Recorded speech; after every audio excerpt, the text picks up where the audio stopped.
Is it really possible that Rockefeller, standing in plain sight, is the main villain of the planet?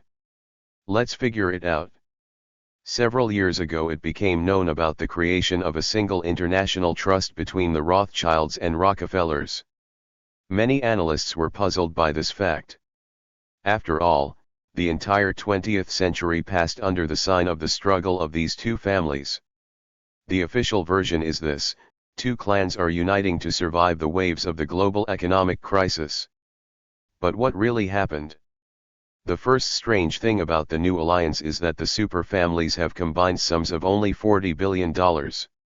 Such sums may seem decent to Bill Gates or Warren Buffett, but not to the leading financial clans of the world. Today, the Rothschilds' total fortune, according to rough estimates, is off the charts at $4 trillion. The Rockefellers' total capital is in the same order of magnitude, only $1 trillion less. It turns out that the unification of capital is not a bid for survival, but a clear claim to dominance in the post-crisis world, the tip of the iceberg in the struggle of some closed elites with others. But if the alliance of Rothschilds and Rockefellers is going to fight with someone, then they are not the first figures in the world of global financial backstage. Meyer Rothschild, the founder of the dynasty, was born in Germany in 1744, and the American John Rockefeller Sr. was born almost 100 years later. So, if these are relatively young families from a historical perspective, then who ruled the planet when the Rothschild Rockefellers walked under the table? Maybe the family whose members founded their Standard Chartered Bank back in 1613?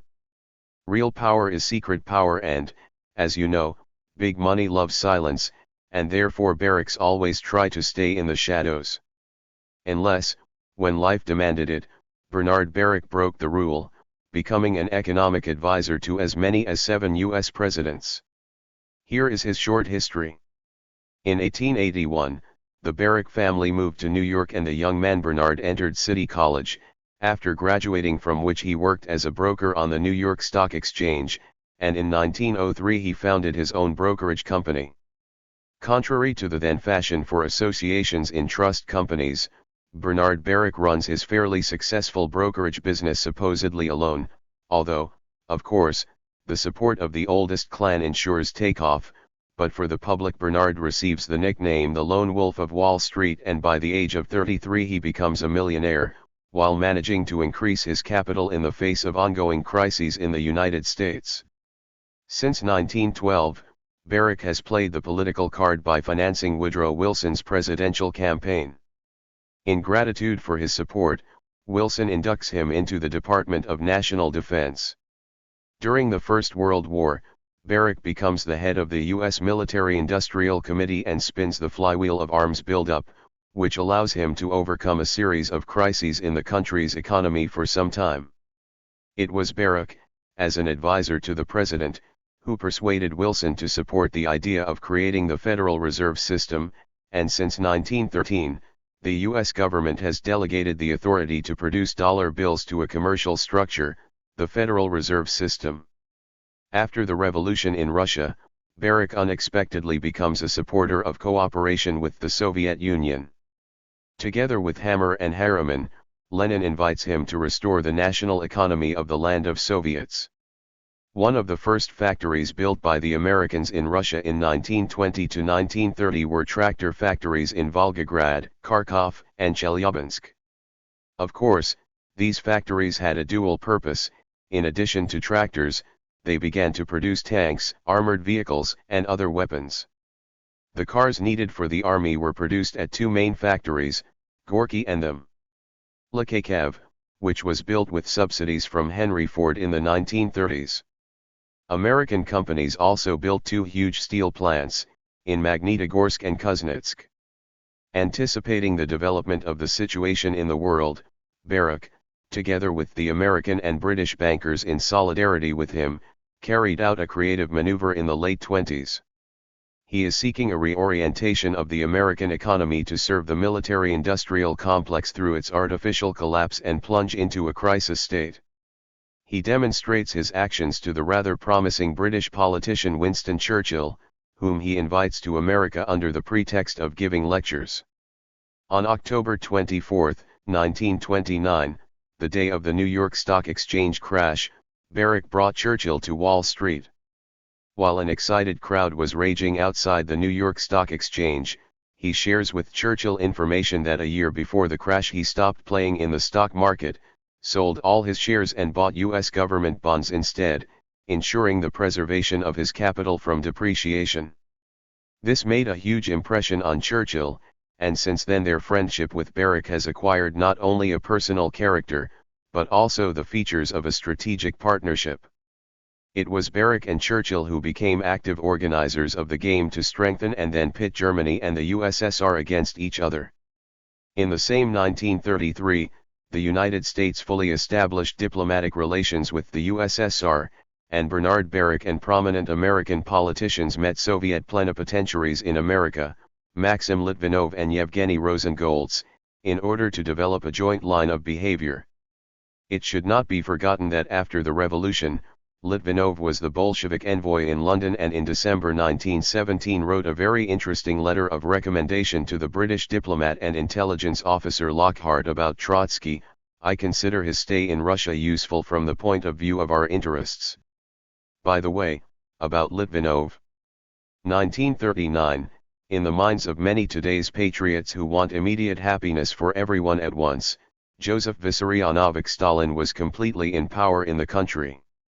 And here, that's bad luck. The direct betrayal of the then People's Commissar for Foreign Affairs, Litvinov, was revealed. Better known in certain circles as Mirjanik Moisevich Wallach. What authoritative and competent authorities did in those days with traitors to the motherland is known. They punished, at times, very severely and suddenly. What could the omnipotent Stalin do? Who, according to the recollections of contemporaries, spoke at a government meeting regarding the betrayal of Litvinov Wallach with difficulty maintaining calm. But nothing serious. Ask Litvinov to write a statement of his own free will and put him under house arrest at Litvinov's comfortable dacha. That's all. And the traitor died no less comfortably in 1951 at the venerable age of 75. It turns out that even Stalin could not dictate terms to these people. But let's return to Baruch, whose interests were not limited to European theater. In 1934, he, in collaboration with U.S. Treasury Secretary Henry Morgenthau, carried out an unprecedented operation to exchange Chinese gold reserves for a bundle of paper in the form of bonds. Driven into a corner, Chiang Kai-shek, suffering one defeat after another, agreed to this exchange, as a result of which the U.S. businessmen received at least 100 tons of gold bullion and a huge amount of silver, jewelry, and antiques, and Chiang Kai-shek, 250 sheets of paper and a peaceful old age on the island of Taiwan. By the early 40s, Baruch was already a billionaire, but the peak of dividends from his politically involved business came during the Second World War and the post-war nuclear arms race. The Japanese attack on the American naval base at Pearl Harbor on December 7, 1941 may have been a surprise to some, but not to Baruch and the banking oligarchy. At the cost of this provocation, America was dragged into World War II, and the oligarchs, and primarily Baruch, hit a huge jackpot. During World War II, Baruch continued to advise the government and exerted a strong influence on the distribution of government military contracts. Billions of dollars went to finance the directions they proposed. In 1944, thanks to the skillful play of Baruch and his partners at Bretton Woods, war-torn Europe and the USSR agreed to recognize the US dollar as the world reserve currency. After World War II, Baruch took charge of the US nuclear program and took over the nuclear industry. Baruch wants to rule the world, the moon, and perhaps Jupiter, but we'll see about that, President Truman wrote in his diary. This phrase clearly demonstrates who really made significant decisions, and the president could only envy, but could not openly oppose. With the beginning of the arms race, bringing fabulous profits to the contractors of the American military-industrial complex, Baruch personally supervised the production of the American atomic bomb under the motto, "We must go forward with an atomic bomb in one hand and a cross in the other." After demonstrating U.S. power with the atomic bombing of the Japanese cities of Hiroshima and Nagasaki on August 6 and 9, 1945, the Soviet Union took all measures to restore nuclear parity. In this situation, the United States hastened, on the one hand, to convince the world community of its peace-loving aspirations, and on the other, carried out a cunning combination in order to subordinate the development of nuclear energy throughout the world to America. Of course, the initiator of such a large-scale plan was none other than Baruch, whom President Harry Truman appointed as the U.S. representative to the UN Atomic Energy Commission. At its first meeting on June 14, 1946, the American delegation announced a plan for a total ban on nuclear weapons, which went down in history under the name Baruch Plan. On the surface, the plan had seemingly good goals, but it involved international inspections by the UN Atomic Energy Commission while simultaneously giving it the power to take enforcement action against violators. Moreover, its decisions would not be subject to the veto power of permanent members of the UN Security Council.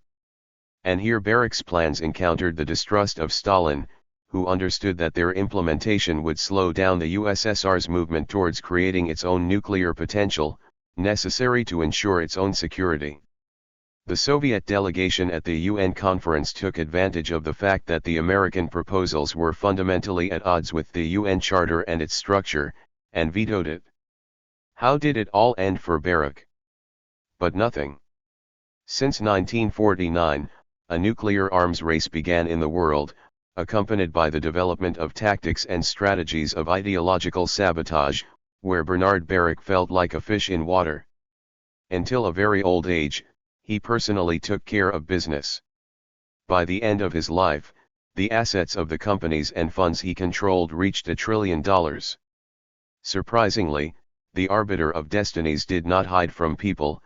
He was very easy to communicate with, talked with vacationers in the park, found out what their moods and wishes were, and there was no guard near him.